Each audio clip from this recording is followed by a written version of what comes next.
Thank you, Mr. Chairman. I want to thank French Hill for co-leading this bill once again. I want to thank Joyce Beatty and Sylvia Garcia for co-sponsoring it. And I think we all want to thank President Zelensky for visiting us here in Washington, D.C.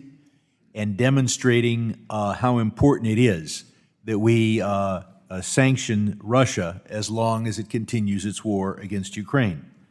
That's established policy. We announced a big policy. We said that our financial institutions would no longer do business in Russia during the pendency of this war. And we provided a system where there could be waivers to that policy. And we have a waiver in place for those oil sales that meet the oil price caps, since our current strategy with regard to Russia is not to prevent oil exports, but rather to make sure that Russia makes far less money on them. We can also issue waivers in individual cases. So we have a good system if you look at it from a distance. The policy is our financial institutions don't do business. The executive branch has waiver authority. That's the system the American people believe is in force.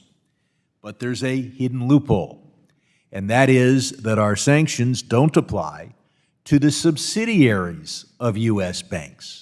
So they can do through their sock puppet, they're foreign subsidiaries, so they can do through their sock puppets what we as a nation want to prohibit them from doing directly. Several American financial institutions have subsidiaries operating in Moscow, but the loophole is bigger than that.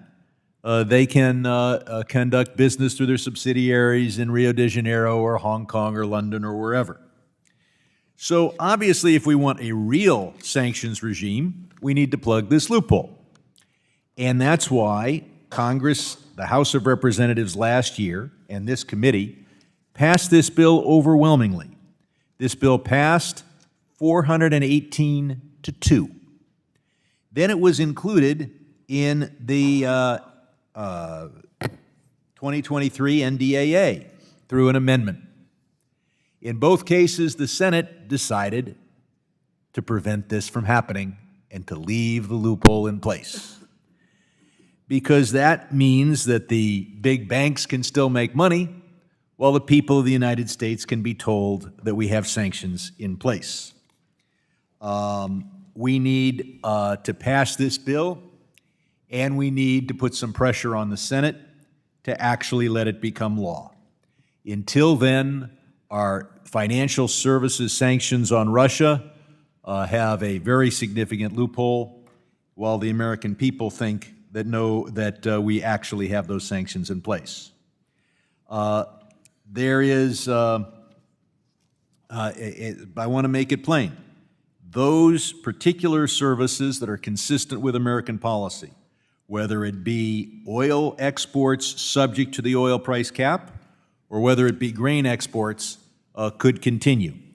The American people know that we support grain exports from Russia, but we do not want to see the other financial services being provided.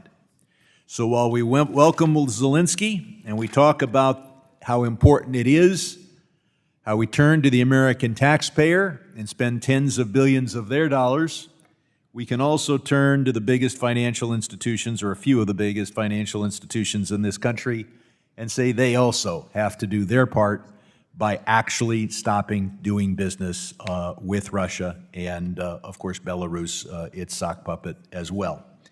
With that, I yield back.